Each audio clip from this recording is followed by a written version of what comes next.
Vous avez déjà parlé? Ah, alors c'est à vous. C'est à vous.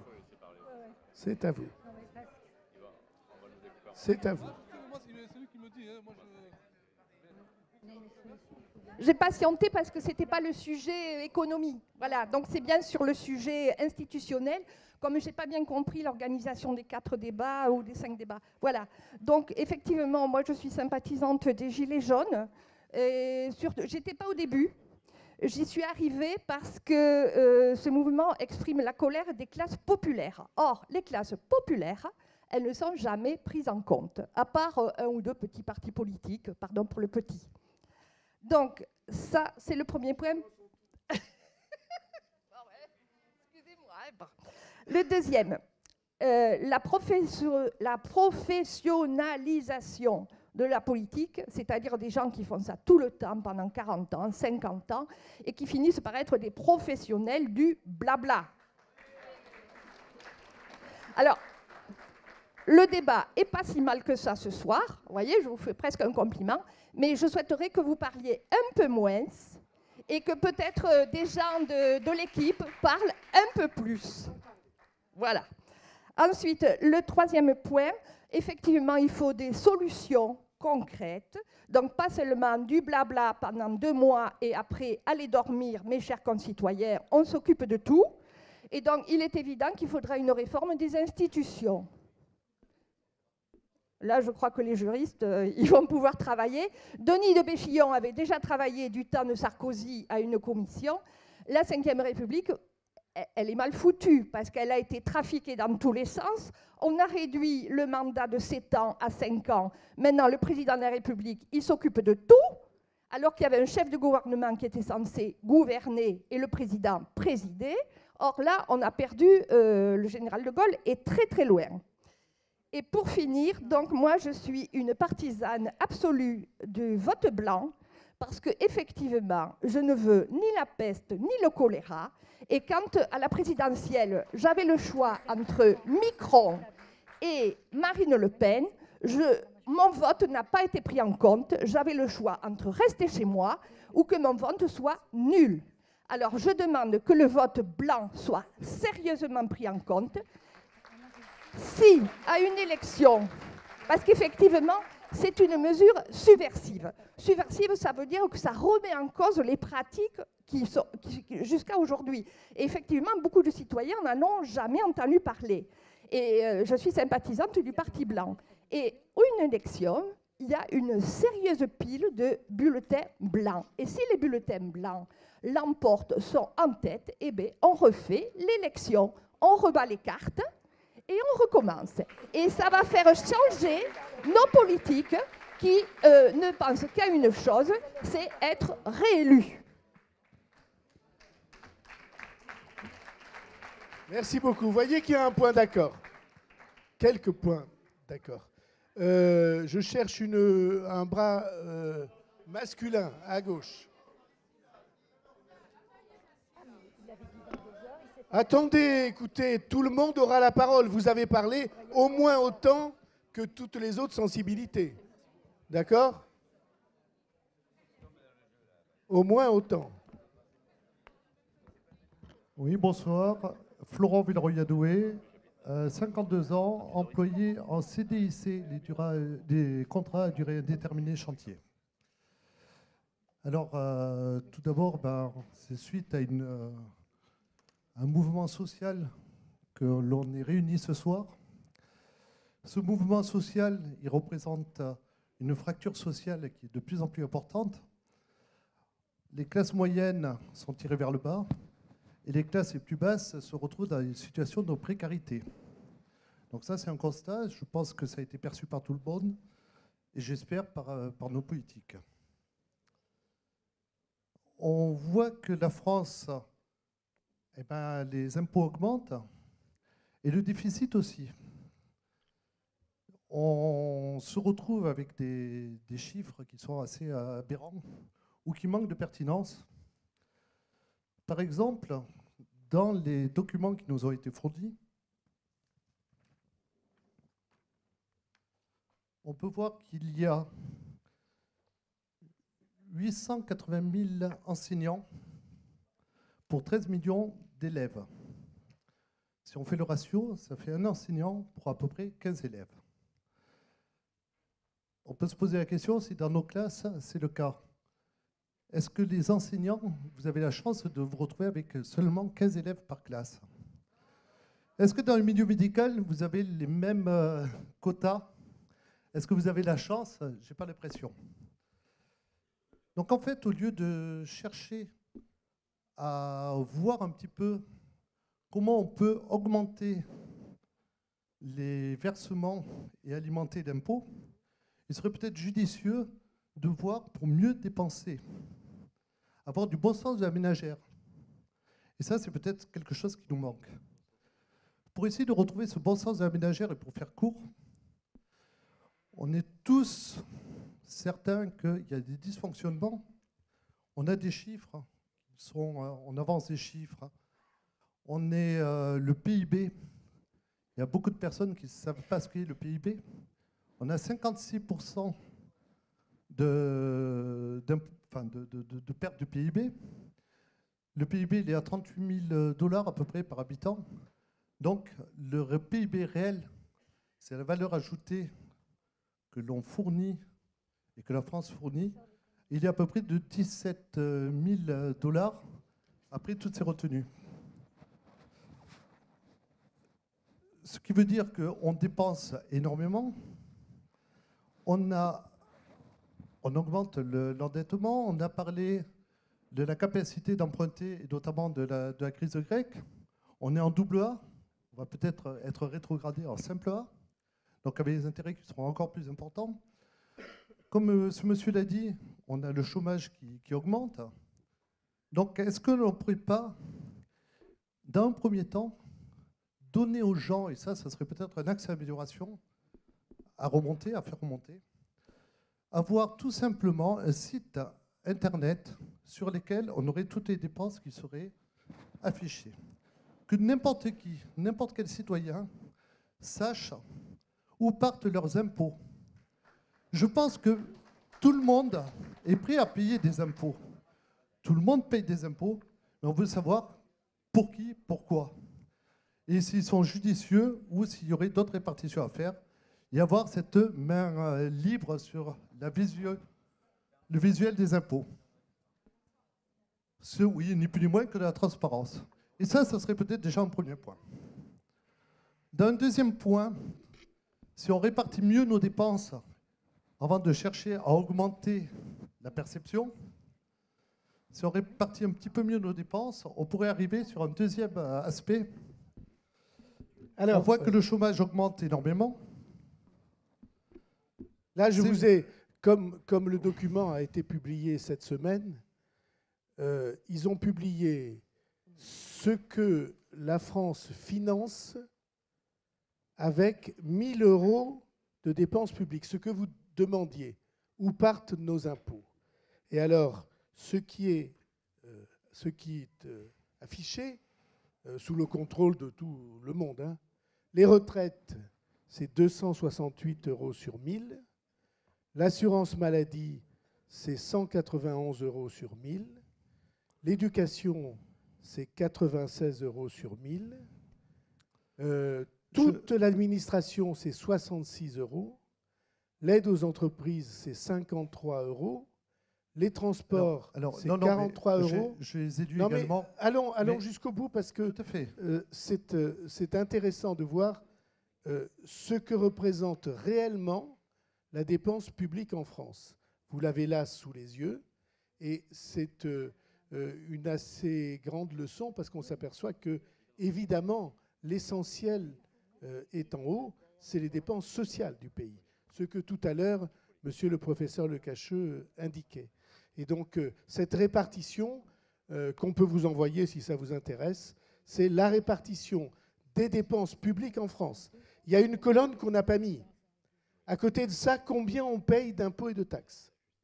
La vérité, c'est que pour 1 000 €, on paye entre 800 et 900 € d'impôts et de taxes. Le reste, c'est le déficit du pays, c'est-à-dire l'emprunt du pays, tous les ans. Et donc, c'est une question qui, normalement, doit nous interroger tous. Donc, comme vous en parliez Alors, j'ai voulu qu'on le mette. Alors, tout à fait, effectivement. Et on peut se poser la question, où partent nos impôts? Quelle est la répartition? Et est-ce que cette répartition est judicieuse? Merci de nous afficher ce fabuleux tableau. Quand on voit qu'il y a des gens qui ont de la CIPAV, qui touchent en retraite parce qu'ils étaient artisans, ils étaient profession libérale, après des années et des années de cotisation, ils n'ont pratiquement rien comme retraite. Quand on voit que des personnes retraitées sont obligées de vendre leurs biens pour arriver à vivre décemment d'un EHPAD et leur fin de vie, on a quand même réellement un problème dans cette répartition. Ce problème, je vous propose qu'effectivement, on puisse avoir un site internet, et je pense que même on pourrait faire l'effort chacun de donner 1 € de plus pour le financer, ce site, dans la mesure où ce serait effectivement des citoyens qui puissent le gérer et qui donnent ainsi une transparence, et le gouvernement, ça donnerait déjà une avancée. Alors, ce n'est pas ce gouvernement, c'est quels que soient les gouvernements, hein, mais effectivement, ça permettrait cette première avancée. Vous avez parlé des charges sociales, notamment pour le chômage. On sait que dans notre vie, actuellement, on a 1,7 d'actifs pour un retraité. Et plus ça va, moins ça va, oui, effectivement, plus ça va, moins on a de cotisations, puisqu'on se retrouve dans des situations de chômage et des aléas dans la vie professionnelle. Pour pallier à ça, les administrations, elles sont obligées de tourner. Deuxième possibilité, c'est de dire, un peu sur le même principe du service national à l'époque, c'est que dans une carrière professionnelle, tout citoyen va passer 3 ans, 4 ans, 5 ans au chômage. Au chômage ou avec des interruptions. Les mères de famille, elles ont les enfants, elles sont obligées d'arrêter leur activité, de se mettre en veille pour éduquer les enfants. Eh bien, pourquoi on ne pourrait pas se dire, pendant 4 ans, 5 ans, et ça c'est à définir et à réactualiser, eh bien, on aura des aléas dans la vie. Et pour ces aléas dans la vie, et pour aider les gens à rester dans le cadre du marché du travail, et non pas être virés et se retrouver chômeurs et se retrouver exclus, pourquoi on ne leur laisserait pas tout bonnement, et pourquoi chaque citoyen ne devrait pas un temps à l'administration, un temps à son pays? Ce qui permettrait à certains, et quand on voit des jeunes ados ou jeunes adultes qui n'ont pas de formation, ça serait peut-être le cas, effectivement, qu'ils puissent appréhender le marché du travail. Ça serait aussi un peu un garde-fou pour ceux qui restent à la maison en attendant le chômage, parce qu'en fait, ils ne trouvent rien. Donc au bout d'un moment, on ne trouve rien, on arrête. Et ils ont beau traverser la rue, ça ne changera pas. Donc effectivement, si ceux-là, on leur donne la possibilité de pouvoir travailler, et au lieu de payer le chômage, eh bien en fait, on paye leur travail, parce que tout travail mérite salaire. Ils auraient un petit peu d'argent, et cet argent reviendrait sur la masse de fonctionnement en fait, de nos administrations. Ce qui voudrait dire qu'à terme, nos administrations n'auraient pas besoin d'avoir autant de fonctionnaires ou d'autant de personnel, puisqu'on aurait ce vivier.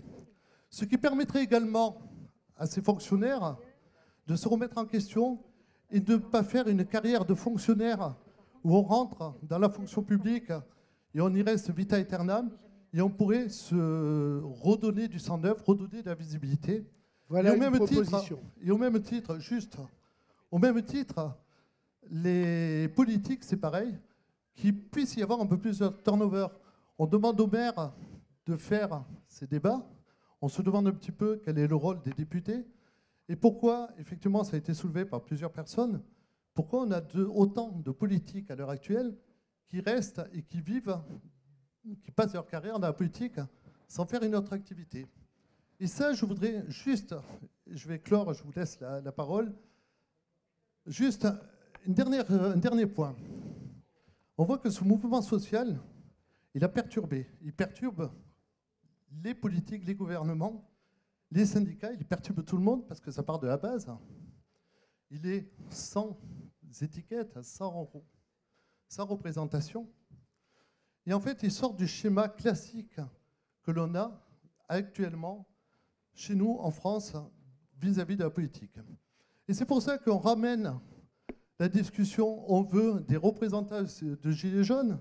Les représentants de Gilets jaunes, il n'y a peut-être pas besoin, puisqu'ils ont exprimé leur mécontentement à travers les réseaux sociaux, et tout le monde est au courant des revendications. Donc, je pense qu'elles sont suffisamment exprimées.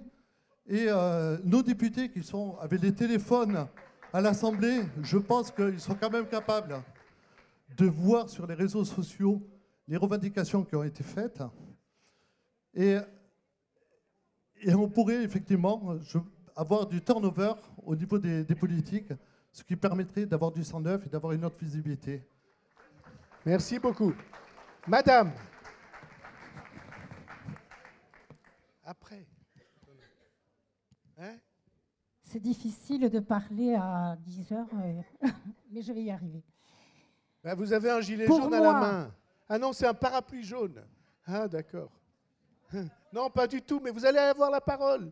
Ne vous tracassez pas. Tout le monde va avoir la parole. Pour moi, Madame.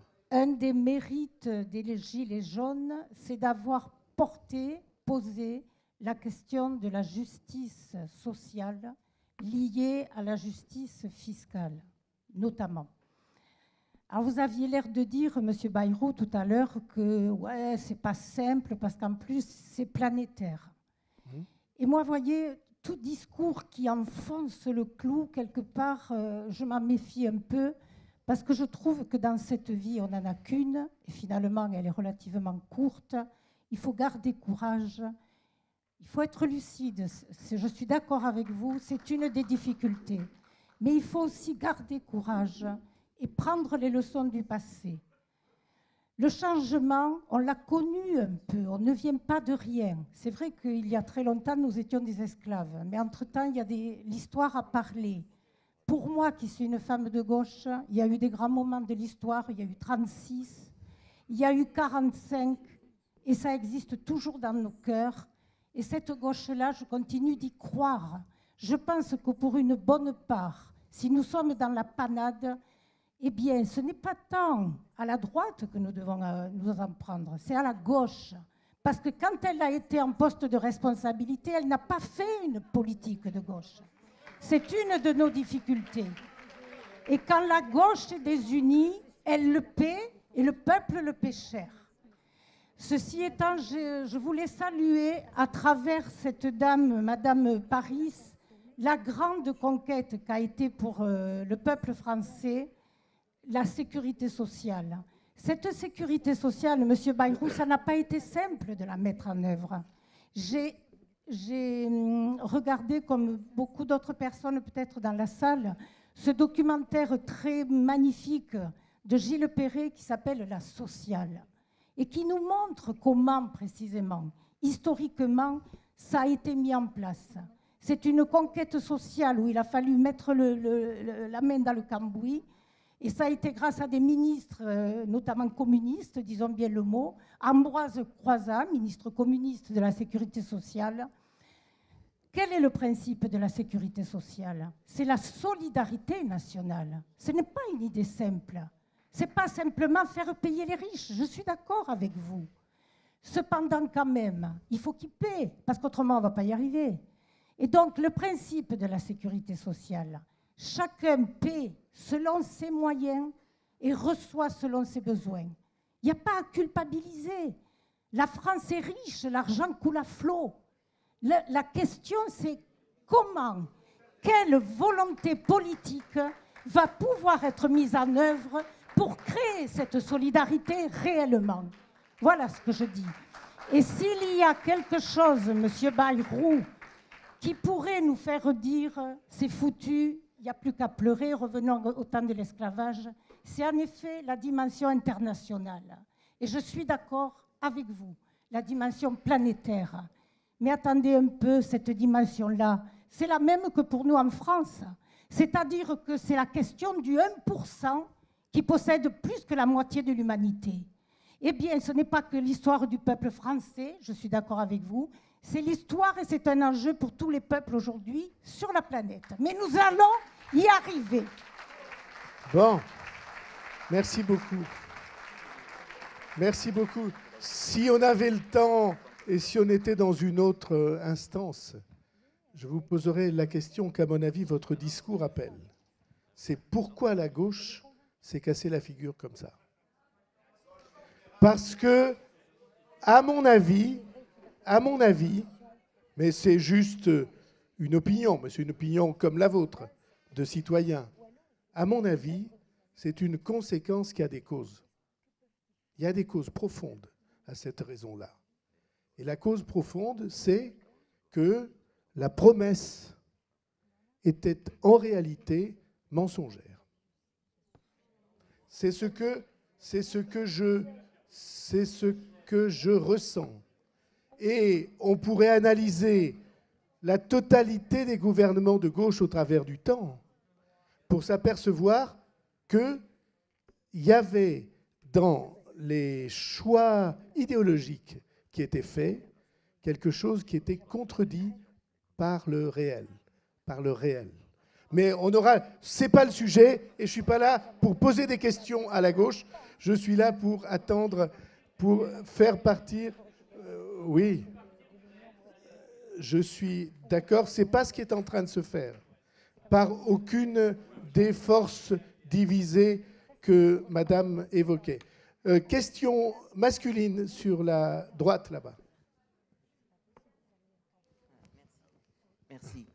Pascal Vouault, Jurançon, 63 ans, jeune retraité depuis le 1er janvier. Alors, je suis un ancien commerçant, un ancien commercial, et je suis bénévole au Resto du Cœur. Donc, moi, j'aimerais vous proposer la suppression de la CSG et du CRDS. En compensation, je vous propose un concept d'autofinancement comme un impôt volontaire. Je vous propose une loterie solidaire, citoyenne, qui n'a rien à voir avec la Française des Jeux. Voilà. Je le précise parce qu'on va me dire non, non, ça fait concurrence avec la Française des Jeux. Je propose que l'on vende un billet de 15 €, c'est le prix actuel du ticket à gratter du patrimoine, et de répartir les recettes de ces tickets équitablement. Alors, on va prendre, pour bien comprendre le système, on va prendre un panel de 1 million de billets. 1 million de billets à 15 €, ça fait 15 millions de recettes, on est d'accord, et sur un mois. Mais il faudra se dire que tous les chiffres que je vais vous dire, c'est basé sur 1 million. Ça veut dire qu'on va vendre plus d'1 million dans toute la France et dans les pays d'outre-mer de tickets. Donc il faudra multiplier par autant.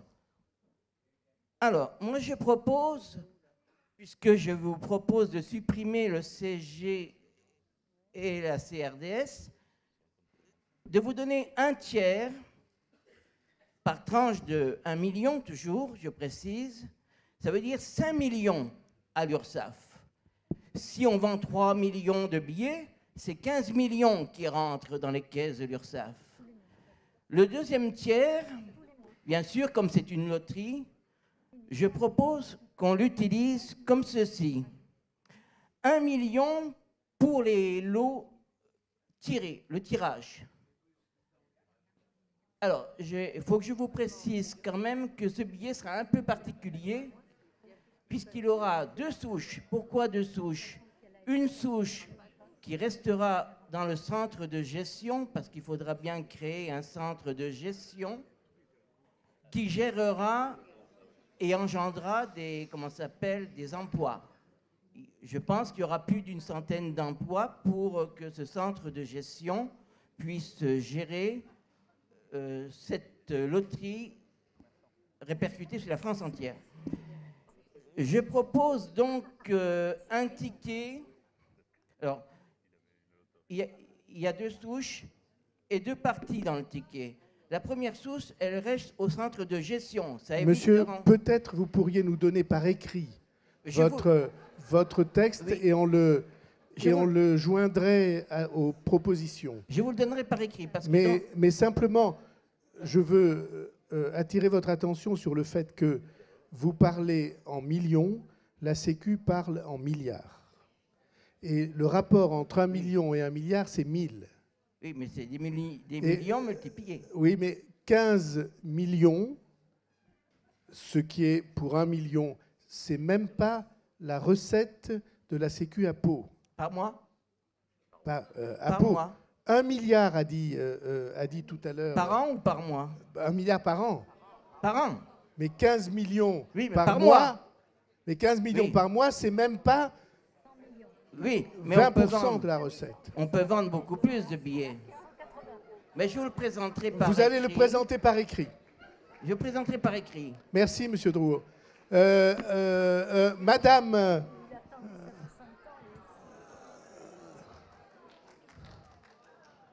Madame les foulards rouges. Alors, il y a un sujet tabou que personne n'aborde, pas les gilets jaunes, pas les politiques, personne, pas les plateaux. Il y a un sujet tabou que personne n'aborde, ni les gilets jaunes, ni les politiques, ni les plateaux. L'immigration. Je voudrais demander à mon gouvernement qu'on arrête. On a accueilli, je parle des derniers, avec Pascal Morat, avec le préfet, avec mon maire, on a accueilli des migrants et certains, je parle, mettons, des Soudanais, des derniers, ils sont soumis à la loi Dublin. Ça veut dire que quand les procédures qui sont longues, à la CNDA, à l'OFPRA, à l'OFI, enfin tout ça, bon, on ne peut pas, honnêtement, aller pointer, on les accompagne à la PAF, et hop, ils vont en Italie.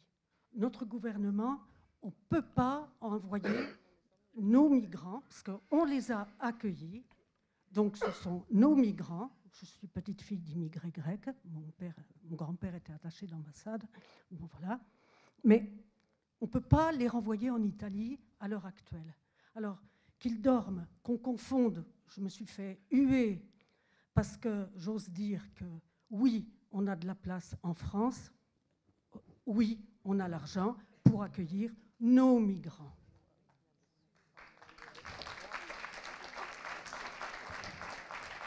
Alors, je me suis fait maltraiter. C'est quoi nos migrants? C'est les migrants qu'on a acceptés. Qui sont là. Qui sont là. Il se trouve une que fois qu'ils ont passé la frontière. Que je suis pas loin de penser quelque chose de cette... Mais après, qu'est-ce qu'on fait? On les a accueillis. Alors, on n'en accueille plus. Qu'est-ce qu'on fait de ceux qui entrent clandestinement? Ils ne rentrent pas.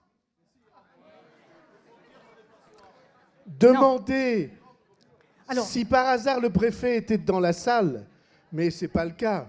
C'est un citoyen. Je lui demanderai bien s'il n'y en a pas qui rentrent actuellement à Hendaye. Il nous les a amenés, le préfet, à Béthéret, à Gelos. Il nous les a amenés à Pascal Morat, mon maire, de Gelos. On les a bien accueillis. Mais maintenant, pour ceux-là, les clandestins, je n'y suis plus. Il y a des règlements, il y a des lois, je respecte. Mais ceux qu'on a reçus, qui ont passé nos frontières, qui sont chez nous, nous, les Français, hein, de pure souche, les patriotes, quand j'entends, je me fais insulter sur les réseaux sociaux. Nous, la France, oui, on peut accueillir. Rassurez-vous, ceux qui sont là. Les réseaux sociaux insultent tout le monde. Franchement, il ne faut pas s'en émouvoir. Non, mais putain nègre, c'est quand même dur. Oui, c'est pour eux. Et pour les SDF, c'est pareil, c'est indigne. Un SDF, il est français, il est blanc, il est jaune, il est noir, il n'a pas à dormir sous des tentes. Sous des tentes, il y a... C'est pas possible. Le 115, bon, je m'en occupe, je fais mon petit SAMU social, je suis aussi réserviste enseignante à Pierre-Emmanuel, bon, enfin bref, on s'occupe comme on peut, on milite comme on peut. Mais comme on doit. On ne peut pas les renvoyer honnêtement au gouvernement italien. Parce que, je suis, madame, d'accord avec vous. Ce qu'on fait, c'est que, alors là, on est contre la loi, on les aide à revenir, un petit réseau, on ne mange pas de pain, hein, un petit réseau, on les aide à revenir d'Italie. Parce que l'Italie, elle n'en veut pas. Non, mais je veux dire, peut-être c'est... Et moi, je voudrais dire c'est quand un même peu sérieux pour l'heure où nous sommes. Oui. Mais je veux dire simplement parce que je le pense, que la politique qui a consisté à considérer que la question était résolue, parce qu'on avait signé des accords avec l'Italie et qu'on allait les renvoyer, a été, pour une part, dans ce qui est arrivé électoralement en Italie. Je pense que ça a joué un rôle. Parce que lorsque vous avez un pays qui a le sentiment qu'on lui renvoie toute la misère du monde simplement parce qu'il est côtier, eh bien, c'est d'ailleurs le cas pour la Grèce aussi. Et la Grèce. Eh bien, c'est mon pays aussi. C'est On dit la pour Grèce, ce pays-là insupportable et ça nourrit l'extrémisme. Et donc, vous voyez que je ne suis pas éloigné de ce que vous dites. Quant à Béthéret, il y a des gens ici qui savent qu'on s'en est occupé. Oui, je sais bien, mais ce que je voudrais dire, c'est que c'est bien l'Europe. J'y connais rien. J'ai dit non à Maastricht à l'époque, j'étais jeune, j'ai 72 ans. Bon. Mais, je ne sais pas, mais s'aligner à la loi Dublin, c'est impensable. Et la loi de Dublin, inhumain. c'est nous qui l'avons voulu. Hein. Vous vous rendez compte, le type, c'est le gouvernement précédent. Il met ses empreintes c'est le gouvernement précédent. Oui. Et je ne fais pas de polémique, qui l'a voulu, Dublin. Oui, mais là, je m'adresse à mon gouvernement qui peut peut-être dire stop à Dublin. C'est pris en note. C'est pris en note. Monsieur.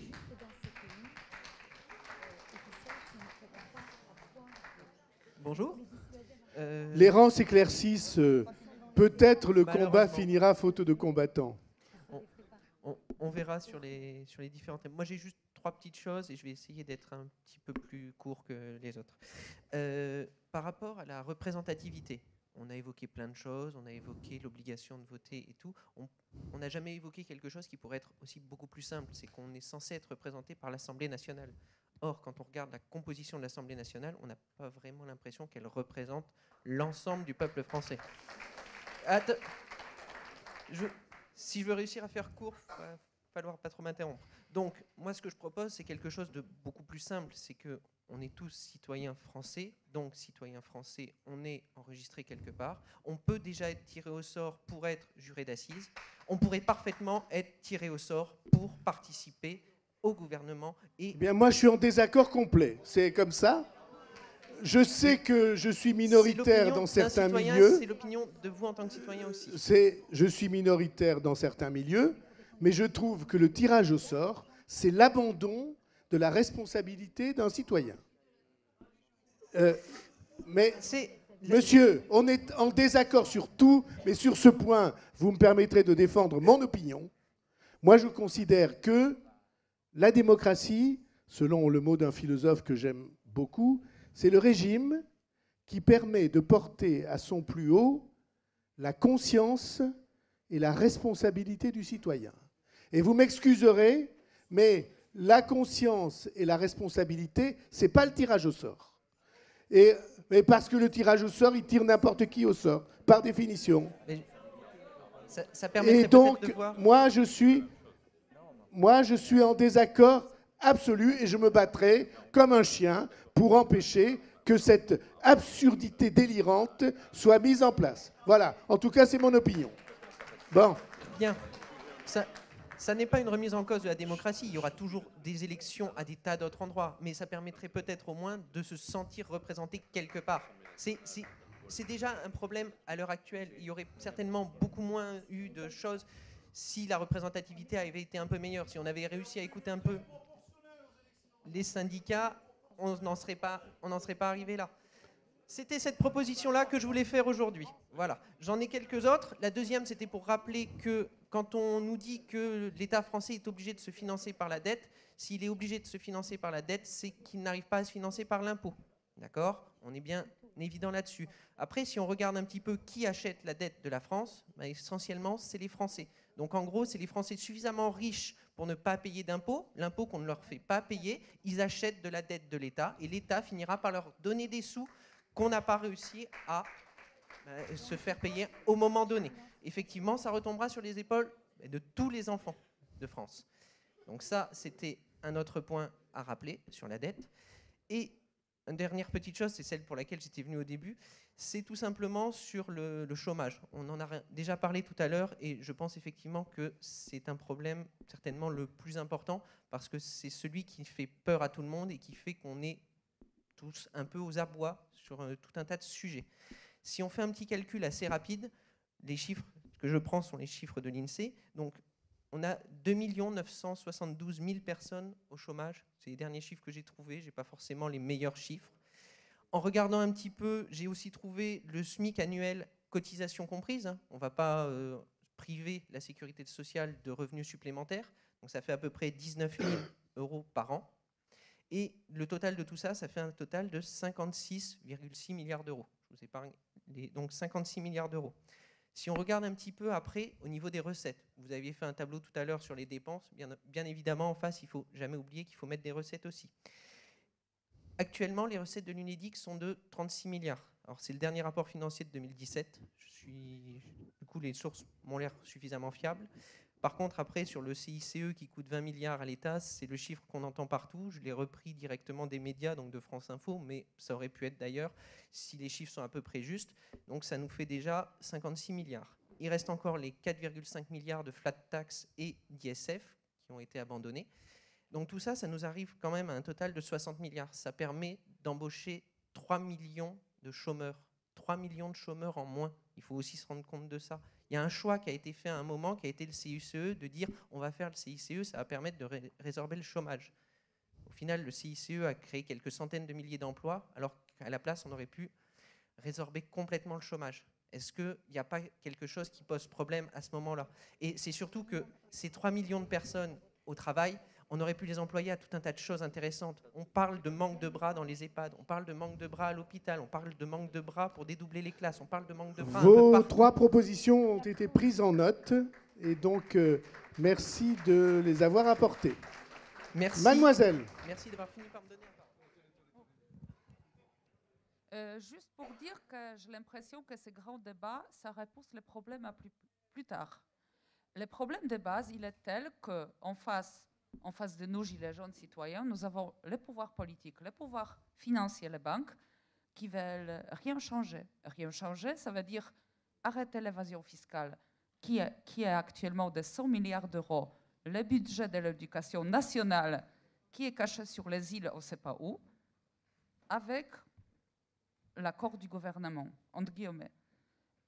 Les GAFA sont très peu d'accès.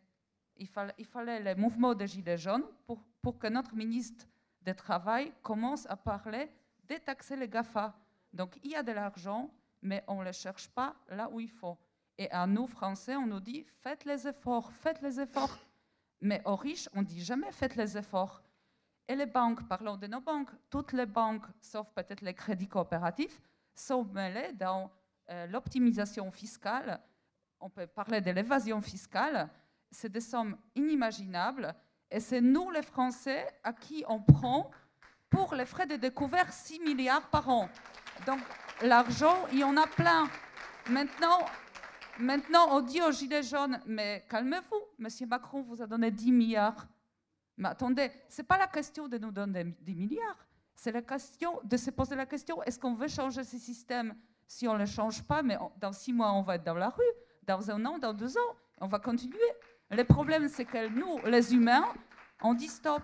On dit stop à ce système où il y a les banques, où il y a les financiers, où on a les pouvoirs publics en face et les citoyens de l'autre face qui est pompé et qui va crever au boulot.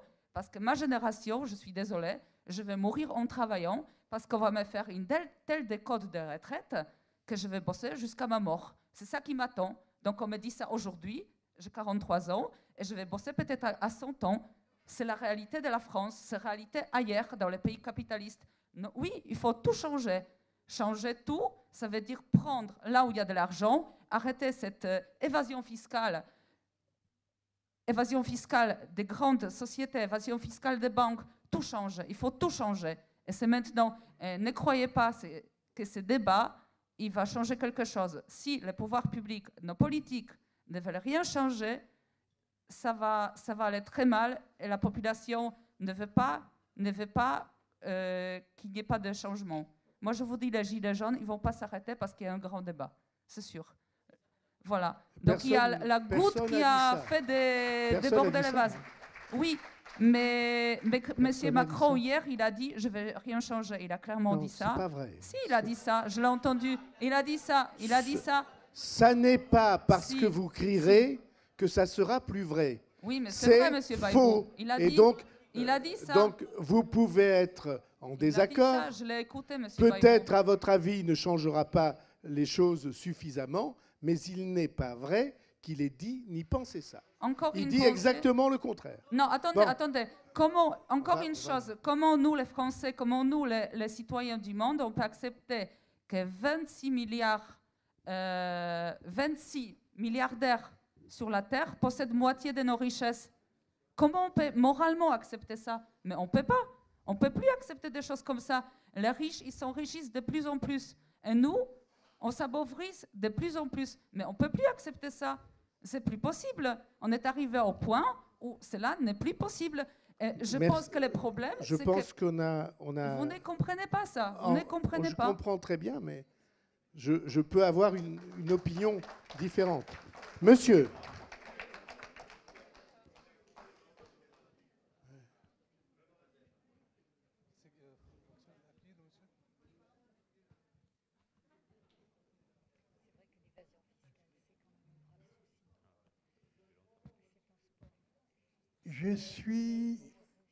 J'ai eu des problèmes de fin de mois jusqu'à la fin de mes études. Ensuite, je suis passé dans la catégorie des dites élites.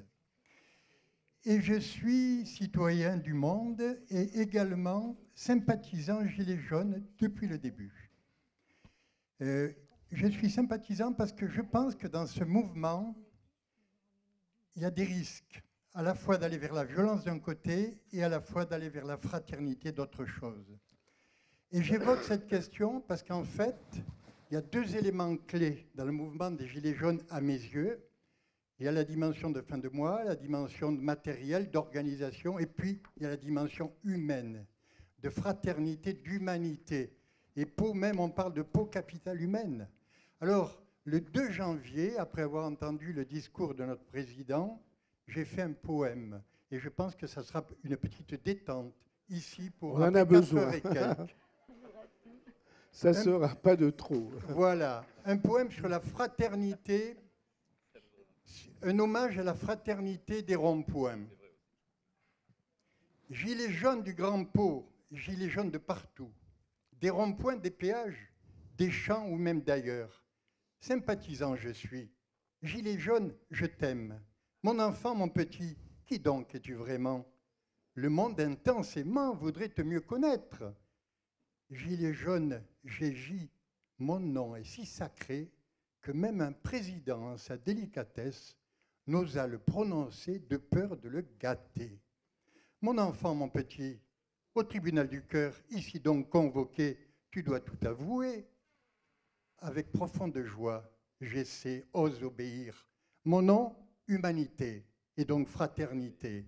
Un immense savant déchiffra mon destin. Par métamorphose anagrammique, il dit, écoutez bien sa prose, tous ceux qui ont des oreilles. Je me plais à penser que le mouvement des Gilets jaunes nous vient d'un futur où la France a réussi à changer le système. Mais ce n'était qu'un rêve du futur inspiré par la coïncidence suivante. Le mouvement des Gilets jaunes est l'anagramme exact de le mouvement génial des justes.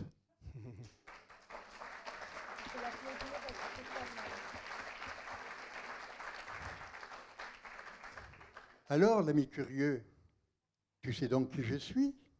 ainsi que mon futur par savant annoncé. Et toi, qui es-tu donc pour me parler ainsi? Je suis l'ancien, le sage et aussi la conscience. Avec joie à mon tour, je te vis apparaître, rebelle et en colère. Ta violence me fit peur, mais je compris bien vite ta vraie identité, ton courage caché, ta générosité. Aussi, dans ma sagesse, en ce début d'année, je voudrais réparer les oublis de Macron. D'abord, offrir mes souhaits à mes frères Gégis, à Dame Fraternité, longue vie désirée. Ensuite, décorer de la Légion du cœur, victimes et blessés, frères de tous les bords. La violence imbécile entraîne la violence, et les bavures partout frappent les innocents. Ici, hélas, aussi tristement, je l'avoue, en la maison du peuple, capitale béarnaise, un non-violent notoire fut de dos matraqué. Alain. C'est bientôt fini. Mon enfant, mon petit, encore une question. Où penses-tu aller? Où veux-tu nous conduire? J'irai par les chemins, chanter l'humanité, rassembler tous les sages, enfin transitionner. Fin de mois, fin du monde, même combat fraternel. Partout, dans toute commune, fleurira l'amitié. Le service aux plus faibles, bien sûr, sera la loi. Tout est écrit déjà, chacun à sa façon. Il suffit donc d'ouvrir les dossiers enterrés. Il suffit d'écouter les paroles étouffées. Il suffit de libérer les esprits enfermés. Il suffit donc d'aimer, de semer et d'essaimer. Très bien. Parfait. Merci beaucoup.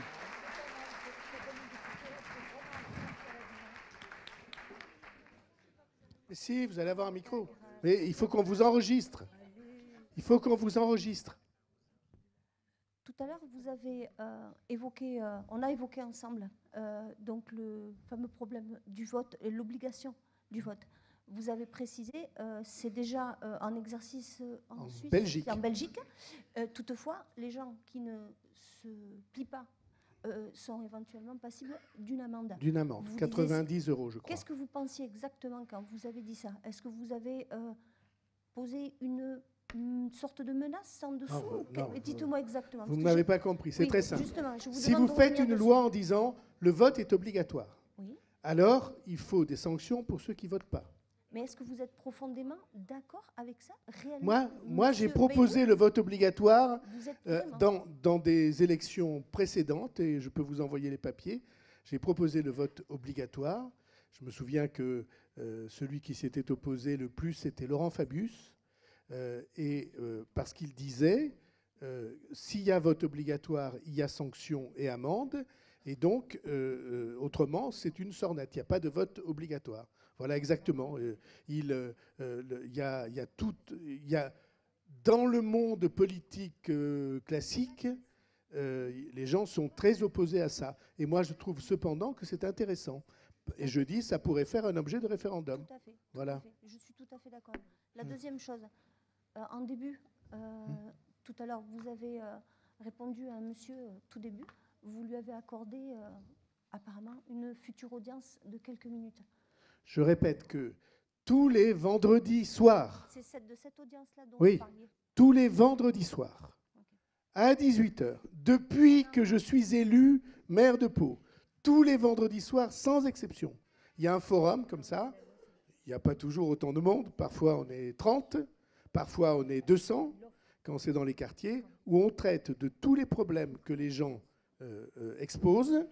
Et à la sortie, je peux tout à fait voir 3 ou 4 personnes qui veulent me rencontrer. C'est très simple. Il n'y a rien de plus simple. Tous les vendredis soirs à 18h. C'est pas. Alors, ce soir, ça n'a pas existé parce qu'on était ici. Mais c'est la règle que je me suis fixée. Je ne connais pas beaucoup d'autres villes dans lesquelles ce forum est ouvert. De la même manière que, une fois par mois, une matinée par mois, je reçois tous les employés de la ville sans rendez-vous, quelle que soit leur situation. Sans rendez-vous. Et on fait ça. J'ajoute que pour tous ceux qui ont un problème personnel, à 11h, de 11h à 13h, tous les matins, il y a un mécanisme qui s'appelle « Un élu vous reçoit ».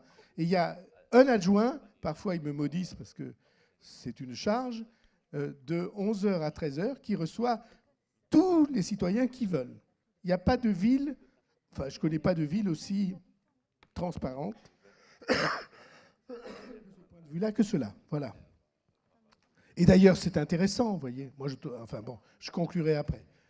Je vais prendre quelques questions. On va prendre quelques questions, mais n'oubliez pas qu'il faut que parlent ceux qui sont à la tribune. Mademoiselle ou madame. Mais ils vont se rattraper. Hein? Oui, bonjour. Donc, moi, je suis contente d'avoir la possibilité d'exprimer, enfin, de parler de ma situation. Donc, j'ai un bac plus 5 et je me retrouve en CDDU. Donc, ça veut dire que c'est un CDD renouvelable à l'infini, mais aussi qui peut s'arrêter n'importe quand. Donc, ça fait 4 ans actuellement que je travaille. Dans quel secteur vous êtes? Je suis dans la formation et j'enseigne le français aux adultes immigrés. Donc, c'est en plus, ma situation est encore plus bizarre dans le sens que je dépends de l'OFI, qui, si on remonte plus en haut, dépend du ministère de l'Intérieur. Donc c'est vraiment l'État qui fait en sorte que ma situation soit extrêmement précaire. Le marché dure 3 ans, donc tous les 3 ans, on attend pour savoir si on perd notre travail ou si on continue. Là, on vient d'obtenir le marché, donc je sais que j'ai du travail pour 3 ans. Les 3 prochaines années, je ne sais pas. Le contrat de CDDU fait aussi que ça fait 4 ans que je n'ai jamais été augmentée, que je garde le même salaire, à peine plus élevé que le SMIC. Et pour avoir le poste que j'occupe, il faut un bac plus 5. Si on n'a pas le bac plus 5, on n'a pas mon poste. Donc c'est une situation extrêmement précaire. Ça fait 4 ans que je la vis. J'en ai encore pour 3 ans du coup. Je suis obligée d'avoir un deuxième travail parce que je suis payée à l'heure. Donc il y a des mois où je touche 1 000 €. Il y a des mois où je vais monter beaucoup plus. Là, actuellement, on change de marché, donc on a de moins en moins de stagiaires, donc on va être obligé de fermer des cours, donc je vais perdre des heures, donc je vais avoir un salaire encore plus faible. Donc c'est vraiment la précarité totale. Il y a des vacances scolaires, on n'est pas payé, on est vraiment payé à l'heure, comme des intermittents, si vous voulez une image. Mais voilà, il faut un bac plus 5 pour avoir ce statut et arriver à avoir ce type de contrat. Et, tout à l'heure, il y a un monsieur qui a parlé d'un CDIC, c'est à peu près la même version, mais en version CDI. Nous, on est en CDD. Et sans congé, sans prime, sans augmentation, et on est payé à l'heure. Ouais, je comprends très bien. Et donc voilà, j'espère que et on n'en entend jamais parler aux informations, ou j'en ai juste entendu parler dans les cuisines, pour répondre à un besoin. Nous, on répond aux besoins du ministère de l'Intérieur. Et il faut un bac plus 5 pour y arriver. Donc je suis contente de pouvoir exprimer ce type de contrat et voir. Et moi, je suis content que vous l'ayez exprimé. Merci. Parce que je connaissais pas cette situation-là. Voilà, c'est à Pau. Madame, voilà. contre la talencaire, là-bas. Tout le monde va parler, ne vous impatientez pas. Bonsoir. Alors moi, je parle par rapport aux enfants qui sont placés en France. Donc la protection de l'enfance, 300 000 enfants par an, ils sortent des foyers à 18 ans. Ça a été mon cas, je suis arrivée dans votre ville comme ça il y a 18 ans. Le foyer Saint-Vincent m'a mis dehors avec mes valises à 18 ans. Et je me suis retrouvée à la rue dans cette ville ici à Pau. Voilà. Et ça arrive à 300 000 enfants par an qui se retrouvent sans leur famille, sans rien. Alors les 100 € par mois, c'est bien, mais qu'est-ce qu'on donne aux enfants de 18 à 25 ans qui ne travaillent pas, qui sortent de foyer, qui ne peuvent pas faire d'études, qui ne peuvent pas se soigner, qui n'ont pas de parents, qui n'ont pas été éduqués, qui n'ont rien en fait. J'aimerais bien savoir ce que monsieur Macron va faire. Et il y a aussi dans les foyers, j'ai appris par le reportage de France 3 que les foyers de la protection de l'enfance étaient tenus par des associations. Je ne comprends même pas comment c'est possible en France que dans toutes les écoles de France, dans toutes les garderies, dans toutes les colonies, quand il y a un problème, tout est fermé, les gens, il faut qu'ils soient diplômés, les gens, il faut qu'ils... Et en fait, dans les foyers, les gens, ils ne sont pas diplômés. Les enfants, ils ont été maltraités dans leur famille, ils arrivent dans des foyers, ils sont encore plus maltraités. Ils n'ont aucune économie, on sort de là, on n'a rien. On ne peut pas faire d'études. Des études, la mission locale m'a suivi, le Pôle emploi m'a suivi, j'ai jamais eu d'aide au permis, j'ai jamais eu d'aide à quoi que ce soit. Et je trouve ça immoral en France que la protection de l'enfance donne autant d'argent et qu'il soit autant mal géré et que ces enfants-là, ils se retrouvent avec rien. On ne veut pas faire des cassos, mais vous laissez sortir 300 000 enfants cassos de foyers comme ça. un foyer est vérifié tous les 26 ans. Tous les foyers de Pau, ils n'ont jamais été vérifiés. Il y a 26 ans, ils ont été vérifiés. C'est juste pas normal. Il y a de la, j'ai été hallucinée de voir que dans ce reportage, il y a 18 ans, ça se passait comme ça. Et encore aujourd'hui, c'est pire qu'il y a 18 ans. Ces enfants-là, ils vont sortir et il ne faut pas s'étonner qu'ils n'aiment pas le gouvernement, quoi. Je veux dire, quand tu n'as jamais eu ni l'égalité, ni la fraternité, ni rien du tout la justice, eh ben, c'est délicat hein, pour devenir citoyen et apprécier les gens et apprécier l'État et apprécier tout ça. J'aimerais vraiment que ce grand débat, il change et j'aimerais surtout que ça appartienne à l'État et pas à des associations, pas à des directeurs qui gèrent du business, hein, clairement. C'est comme les maisons de retraite. Hein. Ils prennent entre 100 et 300 euros par jour. Ça coûte le foyer 100 à 300 euros par jour le placement pour un enfant. Il sort de là, il n'a rien. Je n'ai pas le brevet, je n'ai pas le bac, j'ai rien du tout. Et quand j'ai voulu faire des études, il fallait que je paye. Vous voyez ? Donc il fallait que je paye mon logement, il fallait que je paye mes factures, il fallait que je paye la taxe d'habitation de Pau, que j'ai toujours payée. Avec des difficultés, mais que j'ai toujours payé. Non. Ah, j'ai appris après qu'il y avait une remise gracieuse. Vous ne payez pas la taxe d'habitation si vous n'êtes pas imposable à l'impôt sur le revenu. Ah si, je vous l'ai dit, non. monsieur. Ben, je les reçois, je les paye. Vous pensez non, dites pas si. Je veux dire, si c'est ça, c'est une erreur. Les 2 dernières années, si j'ai fait une remise gracieuse. C'est une erreur parce qu'il n'y a pas de paiement de la taxe d'habitation si on est imposé à l'impôt sur le revenu. Eh bien, c'était une erreur. Eh bien, ouais, mais c'était une erreur, mais moi, je paye depuis 18 ans. Et quand tu n'as pas d'aide et que tu bosses à gourette comme une folle, que tu rentres et que tu as ça à payer, tu te dis, mais comment économiser? Et un autre point, aujourd'hui, mes parents, ils sont décédés. Ma grand-mère, elle est en maison de retraite. Heureusement qu'elle a des économies. Quand elle n'a plus d'économies, je vais devoir être convoquée par un juge et devoir payer la maison de retraite de ma grand-mère.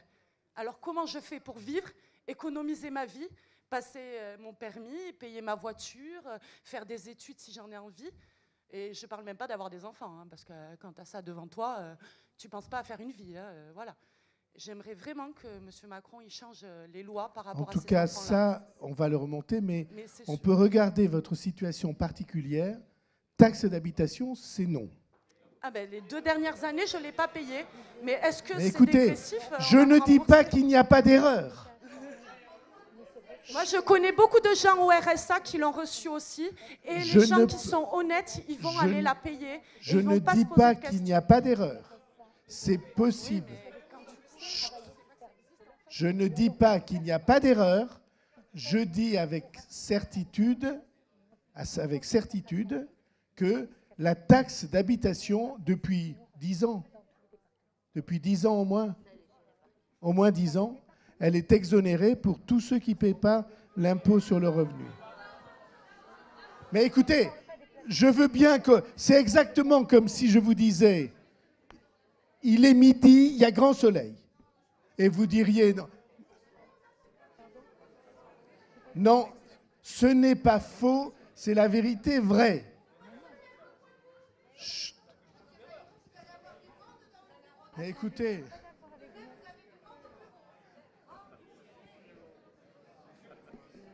Bon.